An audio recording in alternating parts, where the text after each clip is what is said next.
Hello प्यारे बच्चों, good morning. कहते हैं आप सब, उम्मीद करते हैं बहुत अच्छे होंगे, बेहतरीन तरीके से पढ़ाई कर रहे होंगे। प्यारे बच्चों, आप सबका हिस्ट्री का जो आपका हाफ ईयरली एग्जाम है उसका क्वेश्चन पेपर आ चुका है। तो चलिए आज हम लोग इसके जो सटीक आंसर की है, जो आपका 100% सही है, उसका आंसर की हम लोग देखने वाले हैं। तो चलिए एक एक करके सारा क्वेश्चन आपके स्क्रीन पर आता रहेगा। जो क्वेश्चन आपको नहीं आता है याद कर लीजिएगा, मिला लीजिएगा, टोटल बताइएगा कि कितना आपका सही हुआ है। पहला क्वेश्चन है, किस भारतीय पुरातत्व पुरातत्व का पिता कहा जाता है किसको? तो याद रखिएगा, अलेक्जेंडर कनिंघम साहब को भारतीय पुरातत्व का जनक माना जाता है। तो ऑप्शन नंबर डी हमारा सही हो जाएगा। नेक्स्ट क्वेश्चन है, गोदीबारा के प्रमाण कहां से मिले हैं? तो प्यारे बच्चों, गोदीबारा इसी को बोलते हैं डाकयार्ड या फिर बंदरगाह शहर। तो लोथल है, ऑप्शन नंबर बी हमारे यहाँ पर बिल्कुल राइट हो जाएगा। बहुत आसान क्वेश्चन है, ये सारा क्वेश्चन हमने आपको पढ़ाया है बेहतरीन तरीके से।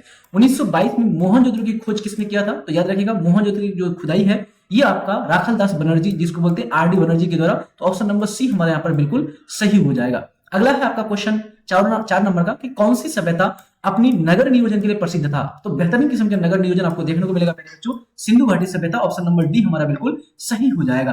कालीबंगा किस राज्य में है प्यारे बच्चों? तो कालीबंगा याद रखिएगा, ये राजस्थान में पड़ता है। यहां से आपको जुते हुए खेत के साक्ष्य भी मिले थे। ऑप्शन नंबर सी आपका बिल्कुल सही हो जाएगा। भारतीय पुरातत्व सर्वेक्षण की स्थापना कब की गई थी? तो याद रखिएगा, अलेक्जेंडर कनिंघम महोदय के द्वारा सन 1861 में भारत में पुरातत्व सर्वेक्षण विभाग की स्थापना की गई थी। तो सी ऑप्शन बिल्कुल सही हो जाएगा। याद रखिएगा, ये आपका पूरा का पूरा 100% एकदम सटीक आंसर है, इसलिए आप लोग सही से देख लीजिएगा। मोहनजोदड़ो किस नदी के किनारे स्थित है? तो प्यारे बच्चों, मोहनजोदड़ो जो है ये पाकिस्तान में आपका सिंधु नदी के किनारे स्थित है। तो ऑप्शन नंबर बी हमारा बिल्कुल करेक्ट हो जाएगा। क्वेश्चन है आपका, सुमेरी अभिलेखों में किस देश को नाविकों का देश कहा गया है? तो सुमेरियन जो सभ्यता है, जिसको मेसोपोटामिया की सभ्यता बोलते हैं, तो याद रखिएगा जो मेलुहा है, जिसको सिंधु घाटी सभ्यता बोलते हैं, इसी के लोगों को नाविकों का देश कहा जाता है, क्योंकि प्यारे बच्चों वहां पर अरब सागर में है ना नाव और ये सब चीज चलते थे। अगला क्वेश्चन लेते हैं आपका, हड़प्पा सभ्यता में नर्तकी की मूर्ति, यानी कि कांसा का एक नर्तकी की मूर्ति है डांस करता हुआ, वो मोहनजोदड़ो से प्राप्त हुआ था। ऑप्शन नंबर सी आपका बिल्कुल करेक्ट हो जाएगा। विशाल स्नानागार के साक्ष्य कहां से प्राप्त हुए? तो बहुत बड़ा स्नानागार नहाने के लिए, ग्रेट बाथ हॉल, ये आपका मोहनजोदड़ो से प्राप्त हुआ था। ऑप्शन नंबर सी हमारा बिल्कुल करेक्ट हो जाएगा। मैं आपको बता दूं प्यारे बच्चों, आप लोगों के लिए बेहतरीन तरीके से तैयारी करने के लिए हम लोग लेकर के आ रहे हैं आपका क्रैश कोर्स, ठीक है।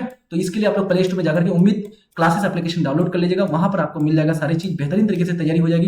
कोई भी दिक्कत आता है आपका तो 7543044368 है ना, 7543044368 इस नंबर पर कॉल या मैसेज कर लीजिएगा, ठीक है। चलिए आगे बात करते हैं, ऋग्वेद के किस मंडल में वर्ण व्यवस्था की उत्पत्ति का उल्लेख मिलता है? तो प्यारे बच्चों, वर्ण व्यवस्था का 10वें मंडल में, 10वां मंडल का जो पुरुष सूक्त है उसमें चर्चा मिलता है। ऑप्शन नंबर डी राइट हो जाएगा। ऋग्वेद में वर्णित प्रमुख देवी कौन थी? तो प्यारे बच्चों, जो प्रमुख देवी है ऋग्वेद में प्यारे बच्चों याद रखेगा, वो है आपका उषा। तो ऑप्शन नंबर बी हमारा बिल्कुल सही हो जाएगा। उत्तर वैदिक काल में किसकी रचना की थी? उत्तर वैदिक काल में बात करते हैं तो अथर्ववेद हो गया, यजुर्वेद हो गया, सामवेद हो गया, ये सारा का सारा उत्तर वैदिक काल में रचना किया गया था। ऑप्शन नंबर डी हमारा बिल्कुल करेक्ट हो जाएगा। महावीर का जन्म कहां पर हुआ था? तो महावीर का जन्म बहुत बार पढ़ाया हमने चैप्टर नंबर 4 में आपको, जो कि आपका कुंडग्राम में हुआ था। ऑप्शन नंबर सी बिल्कुल करेक्ट हो जाएगा। आजीविक संप्रदाय के संस्थापक कौन थे? प्यारे बच्चों, जो आजीविक संप्रदाय, इसकी स्थापना प्यारे बच्चों मखली गोसाल ने किया गया था। ऑप्शन नंबर सी हमारा बिल्कुल करेक्ट हो जाएगा। निगंट नाथ पुत्र किसे कहा जाता है? तो याद रखिएगा, महावीर स्वामी, जो महावीर स्वामी है जैन धर्म का संस्थापक, इसी को प्यारे बच्चों निगंट नाथ पुत्र कहा जाता है। ऑप्शन नंबर बी राइट हो जाएगा। महावीर ने अपना पहला उपदेश कहां पर दिया था? गौतम बुद्ध ने सारनाथ में दिया था, और महावीर ने सबसे पहला उपदेश अपना राजगृह में दिया था। तो इसलिए ऑप्शन नंबर बी हमारे यहाँ पर बिल्कुल सही हो जाएगा। अगला है आपका, गौतम बुद्ध का मूल नाम क्या था? तो गौतम बुद्ध के बचपन का नाम या मूल नाम उसका था प्यारे बच्चों सिद्धार्थ। ऑप्शन नंबर यहाँ पर सी राइट हो जाएगा। अगला है आपका, गौतम बुद्ध को ज्ञान की प्राप्ति कितने वर्ष के अंतराल में हुई थी? तो प्यारे बच्चों 29 साल की उम्र में वो घर छोड़ गया था, और 6 साल के बाद 35 साल की उम्र में उसको ज्ञान की प्राप्ति हुई थी। ऑप्शन नंबर डी राइट हो जाएगा। बौद्ध संघ के नियमों का उल्लेख किस ग्रंथ में मिलता है? प्यारे बच्चों, बौद्ध धर्म में जो भी बौद्ध भिक्षु होते हैं उसके लिए वहां पर नियम होते हैं प्रॉपर, और ये सारे नियम आपका जो बौद्ध ग्रंथ है विनय पिटक, उसमें चर्चा मिलता है। तो ऑप्शन नंबर बी राइट हो जाएगा। बुद्ध चरित की रचना किस भाषा में हुई है? तो बुद्ध चरित की जो रचना है प्यारे बच्चों, ये आपको संस्कृत भाषा में हुआ है। ऑप्शन नंबर डी राइट हो जाएगा। इसमें गौतम बुद्ध के बारे में विस्तार से चर्चा मिलता है।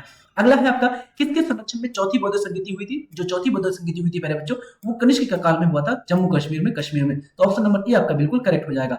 उत्तराध्यायन सूत्र का संबंध किस धर्म से है प्यारे बच्चों? तो ये प्रमुख से आपका किस धर्म से है? जैन धर्म से है, याद रखिएगा। ऑप्शन नंबर सी हमारा बिल्कुल करेक्ट हो जाएगा। दक्षिण भारत में जैन धर्म का प्रसार भद्रबाहु ने किसके काल में हुआ था? तो जो भद्रबाहु था प्यारे बच्चों, भद्रबाहु, ये दक्षिण भारत में जैन धर्म का अच्छा खासा क्या किया था, प्रचार प्रसार किया था चंद्रगुप्त मौर्य के समय। तो ऑप्शन नंबर बी राइट हो जाएगा। और चंद्रगुप्त मौर्य बाद में कर्नाटक चलाया था इसी के प्रभाव में आकर के। अगला है आपका, महाजनपदों का उदय कब हुआ था? तो महाजनपदों का जो उदय है प्यारे बच्चों, ये 6ठी शताब्दी ईसा पूर्व में हुआ था। ऑप्शन नंबर सी बिल्कुल राइट हो जाएगा, जो कि सबसे शक्तिशाली महाजनपद था आपका मगध साम्राज्य। किस महाजनपद का राजा प्रसेनजित बुद्ध का समकालीन था, यानी जब बुद्ध जिंदा थे तो उस समय कौन थे? प्रसेनजित। तो कहां का शासक था ये प्रसेनजित? आपका कौशल का शासक था। ऑप्शन नंबर बी राइट हो जाएगा।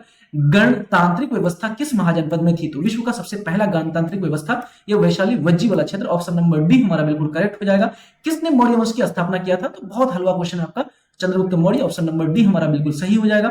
अशोक के अभिलेखों को प्रकाश में लाने का श्रेय किसको दिया जाता है? तो सबसे पहले अशोक का जो अभिलेख है इसको 1837 में पढ़ा गया था। किसके द्वारा प्यारे बच्चों? तो जेम्स प्रिंसेप के द्वारा। ऑप्शन नंबर सी बिल्कुल करेक्ट हो जाएगा। मौर्य काल में आय का मुख्य रूप से स्रोत क्या था? तो मौर्य काल में प्यारे बच्चों कृषि बहुत ज्यादा होता था, तो इससे लगान जो लिया जाता था भूमिकर, ये ऑप्शन नंबर बी हमारा बिल्कुल करेक्ट हो जाएगा। कलिंग युद्ध की भाषा जो है भीषणता का उल्लेख अशोक ने किस अभिलेख में किया है? तो प्यारे बच्चों अशोक का जो 13वां शिलालेख है उसमें चर्चा मिलता है कलिंग युद्ध के बारे में, जो कि 261 बीसी में हुआ था, ईसा पूर्व में हुआ था।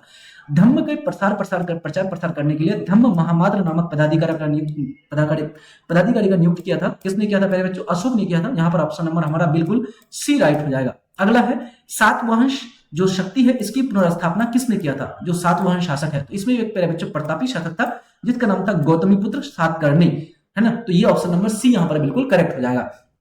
कालिदास कौन था? तो कालिदास प्यारे बच्चों एक कवि था और साथ साथ में एक नाटककार था जिन्होंने मालविकाग्नि मित्रम, अभिज्ञान शाकुंतलम जैसे नाटक लिखे हैं। ऑप्शन नंबर सी राइट हो जाएगा। किस शासक का काल गुप्त काल का चरमोत्कर्ष माना जाता है? तो याद रखिएगा जो चंद्रगुप्त द्वितीय प्यारे बच्चों इसके दरबार में 9 बड़े बड़े रत्न रहते थे, जैसे कि आपका आर्यभट्ट हो गया, वरामिहिर हो गया, भास्कराचार्य हो गया, सुश्रुत हो गया, कालिदास हो गया, बड़े बड़े विद्वान रहते थे, इसलिए चरमोत्कर्ष माना जाता है। बहुत ज्यादा विस्तार भी हुआ था, इसको विक्रमादित्य की उपाधि भी ये लिया था। ऑप्शन नंबर बी राइट हो जाएगा। किताबुल हिंद बहुत आसान क्वेश्चन है, बार बार हमने कराया आपको। अलबेरूनी यहाँ पर ऑप्शन नंबर सी हमारा बिल्कुल करेक्ट हो जाएगा।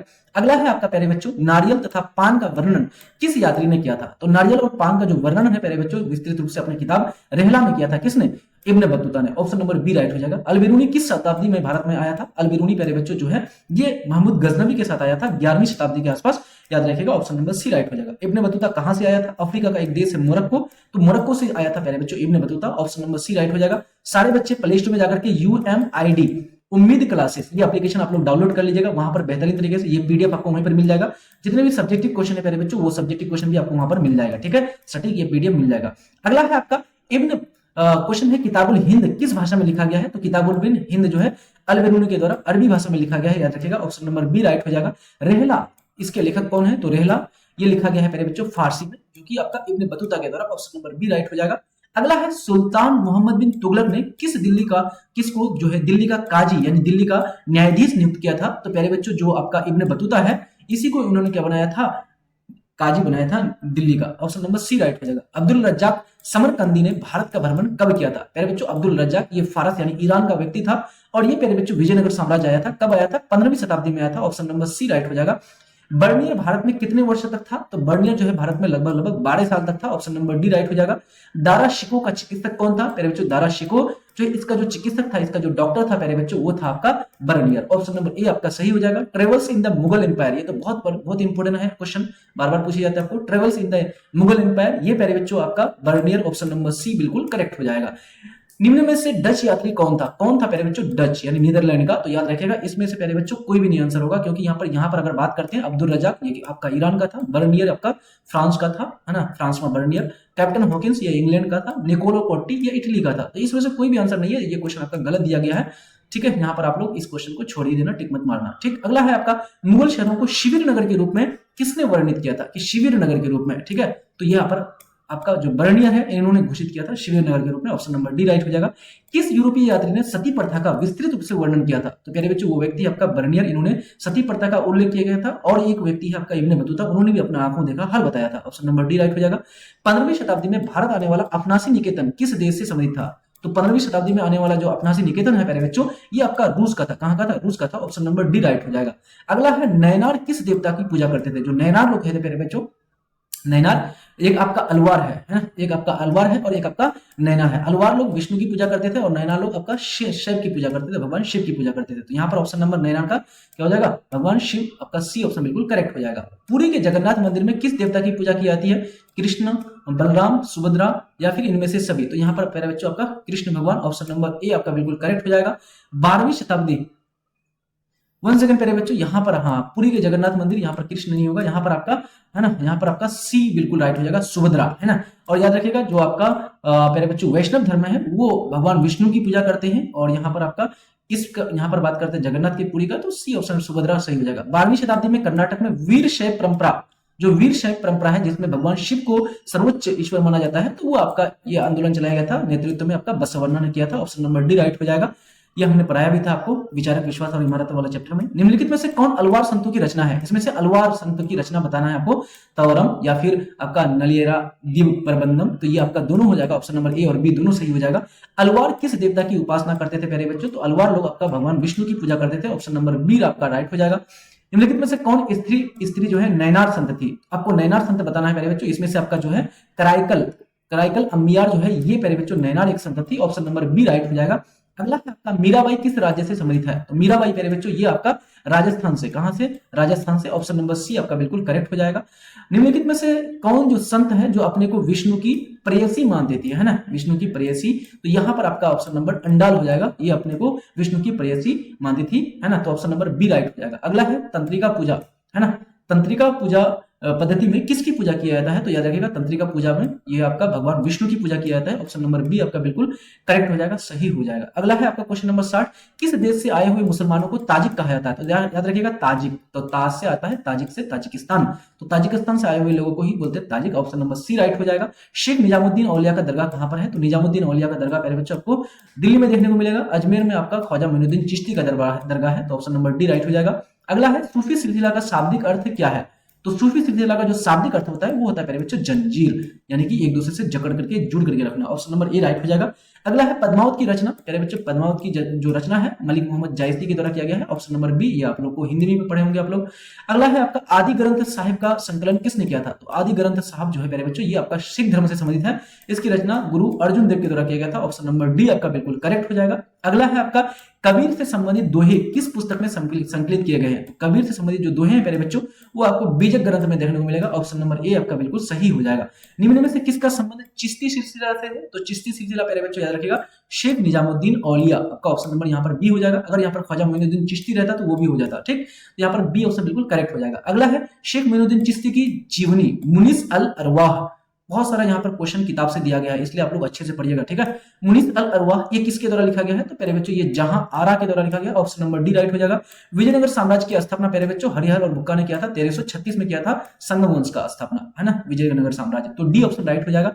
अगला है वीरेंद्रेश्वर मंदिर कहां पर है? तो ये वीरेंद्रेश्वर मंदिर आपका तमिलनाडु का रामेश्वरम में देखने को मिलेगा, ऑप्शन नंबर डी आपका बिल्कुल सही हो जाएगा।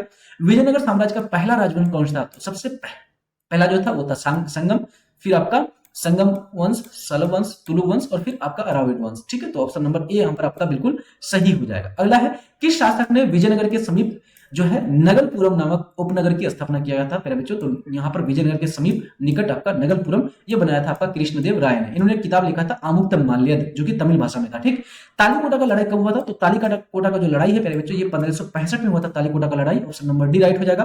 कृष्णदेव राय ने आमुक्तम माल्यद किस भाषा में लिखा था? ये क्वेश्चन आपका आ गया है यहाँ पर, तो तमिल भाषा, ऑप्शन नंबर बी राइट हो जाएगा। किसने 16वीं शताब्दी में विजयनगर का भ्रमण किया था? तो विजयनगर आने वाला आपका बात करते हैं तो दुआर्ते बारबोस, डोमिंगो पायस है ना, फर्नाओ मुनीज, ये सब के सब आए थे, ठीक है, ऑप्शन नंबर डी हमारा बिल्कुल करेक्ट हो जाएगा। अगला है कृष्णदेव राय किस राजवंश से संबंधित है? तो प्यारे बच्चों यहाँ पर देख सकते हैं ये सारा क्वेश्चन थोड़ा अच्छा खासा टफ है इधर का क्वेश्चन, ठीक है, स्टार्टिंग में आपका आसान था, तो आप सबको ईमानदारी से पढ़ने की जरूरत है और पढ़ेंगे इसके लिए क्या करेंगे आप लोग प्ले स्टोर से उम्मीद क्लासेस एप्लीकेशन डाउनलोड कर लेंगे और प्यारे बच्चों वहां पर आपको बैच मिल जाएगा, बैच ज्वाइन कर सकते हैं, टेस्ट लगा सकते हैं, लाइव क्लासेस, रिकॉर्डेड क्लासेस, सारी चीज मिल जाएंगे। कोई भी दिक्कत हो तो 7543 044 368 वाला नंबर पर कॉल या मैसेज कर लीजिएगा, ठीक। आगे है यहाँ पर बात करते हैं कृष्णदेव राय, ये आपका तुलु वंश से था, ऑप्शन नंबर डी राइट हो जाएगा। महानवमी डिब्बा क्या है प्यारे बच्चों? महानवमी जो डिब्बा है ये आपका विशालकाय मंच के लिए प्रयोग करते हैं ये शब्द, ऑप्शन नंबर सी राइट हो जाएगा। विजयनगर की मातृ देवी कौन थी? तो विजयनगर की मातृ देवी के रूप में प्यारे बच्चों किसको माना जाता है? तो याद रखिएगा पंपा देवी को, तो ऑप्शन नंबर यहाँ पर ए आपका बिल्कुल करेक्ट हो जाएगा। विजयनगर के कुदरई, है ना, कुदरई चट्टी कौन थी? तो ये आपका घोड़ों के व्यापारी थे, है ना, क्या थे? घोड़ों के व्यापारी थे। ऑप्शन नंबर ए राइट हो जाएगा। गोपुरम क्या था? तो गोपुरम प्यारे बच्चे प्रमुख रूप से मंदिरों के प्रवेश द्वार के लिए उपयोग किया जाता है gopuram. Option number B right हो जाएगा। विजयनगर किस वस्तु के लिए प्रसिद्ध था? तो विजयनगर मसाला के लिए, वस्त्र के लिए, बहुमूल्य रत्न, तो यहाँ पर आपका ज्यादातर ये प्रसिद्ध था बहुमूल्य रत्न के लिए, ठीक है। ऑप्शन नंबर डी राइट हो जाएगा। इस प्रकार से प्यारे बच्चों ये सारे क्वेश्चन हमने आपको करा दिए हैं, आप लोग मिला लीजिएगा, बताइएगा आप लोग 80 में से कितने क्वेश्चन आपके सही हुए। और जो बच्चे क्वेश्चन नहीं, जब जो बच्चे अभी तक नहीं कर पाए हैं, तो सब्जेक्टिव क्वेश्चन आपको उम्मीद क्लासेस एप्लीकेशन में जाके मिल जाएगा, है ना। उम्मीद क्लासेस एप्लीकेशन प्ले स्टोर से आप लोग डाउनलोड कर लीजिएगा, ये भी आपको क्वेश्चन प्रॉपर वहां पर मिल जाएगा, ठीक है। तो पढ़ते रहिए अच्छी तरह से। जो बच्चे नए हैं चैनल को सब्सक्राइब कर दीजिए जल्दी से, वीडियो अच्छा लगा है तो लाइक और शेयर जरूर कर दीजिएगा। मिलते हैं नेक्स्ट वीडियो में, तब तक के लिए जय हिंद, धन्यवाद, bye, take care and love you all.